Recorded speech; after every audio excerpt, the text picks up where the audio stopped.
এই শীতের মরশুমে সন্ধ্যার সময় কিন্তু চায়ের সাথে একটু ভাজাভুজি খেতে কিন্তু আমাদের সবারই কম বেশি ভালোই লাগে। আজকে আমি আপনাদের সাথে খুব চটজলদি একদম মুচমুচে ফুলকপির পকোড়ার একটা দারুণ রেসিপি শেয়ার করে নেব। হ্যালো এভরিওয়ান, আমি তনয়া আছি আপনাদের সাথে আর আপনাদেরকে ওয়েলকাম জানাচ্ছি আমার চ্যানেল ঘরে তনয়াতে। চলুন তাহলে আর বেশি কথা না বাড়িয়ে এবার রেসিপিটা পুরোপুরি দেখে নেওয়া যাক। প্রথমেই একটা ফুলকপিকে এখানে মাঝারি সাইজের টুকরো টুকরো করে কেটে নিয়েছি। টুকরোগুলো কিন্তু খুব বেশি ছোট হবে না, মিডিয়াম সাইজের করতে হবে, তাহলে কিন্তু পকোড়াগুলো দেখতে খুব সুন্দর হবে।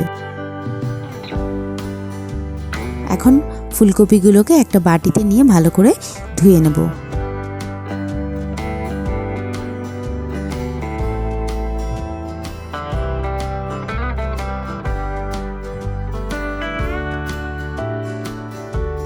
এখন একটা কড়াইতে জল দিয়ে নিয়েছি এবং তার মধ্যে নুন এবং হলুদ দিয়ে নেব।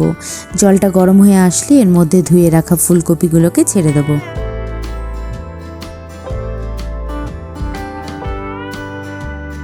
ফুলকপিগুলো মোটামুটি সেদ্ধ হয়ে আসলে কিন্তু এই গরম জল থেকে ফুলকপিগুলোকে তুলে নিতে হবে।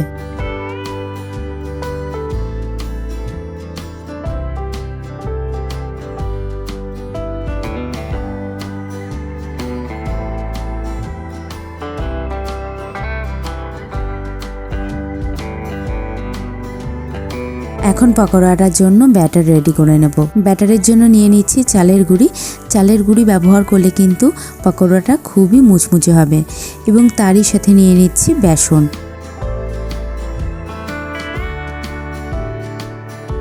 এবং এর সাথে দিচ্ছি কালো জিরে, পরিমাণ মতো নুন, সামান্য পরিমাণে চিনি, আরও দিয়ে দেবো ধনের গুঁড়ো, জিরের গুঁড়ো, হলুদ গুঁড়ো এবং খানিকটা পরিমাণে গোলমরিচের গুঁড়ো।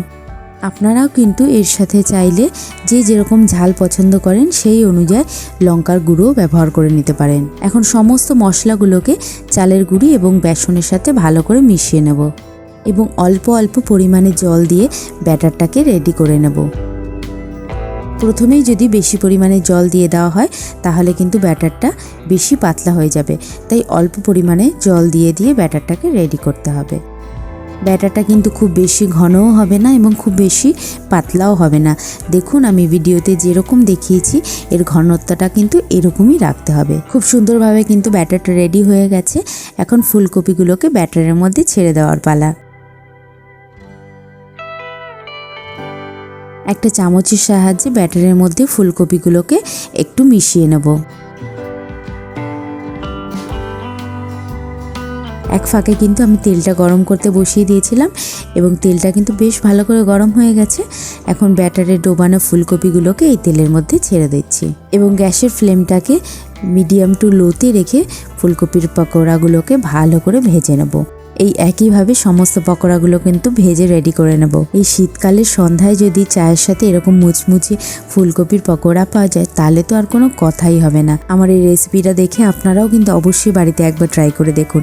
আশা করছি আপনাদেরও ভীষণ ভালো লাগবে। পকোড়াটা রেডি হয়ে যাওয়ার পর অবশ্যই কিন্তু ওপর থেকে একটু চাট মশলা ছড়িয়ে দিতে একদম ভুলবে না এবং তার সাথে সস তো রইলই। এবং ভিডিওটা আপনাদের কেমন লাগছে অবশ্যই কিন্তু আমাকে জানাতে ভুলবেন না এবং আমার চ্যানেলে নতুন হয়ে থাকলে চ্যানেলটাকে সাবস্ক্রাইব করতে একদম ভুলবেন না এবং কমেন্ট করে জানাবেন কেমন লাগছে। আবার দেখা হচ্ছে নতুন কোনো রেসিপি নিয়ে। আমার সাথে থাকবেন, পাশে থাকবেন। এখনকার মতন টাটা।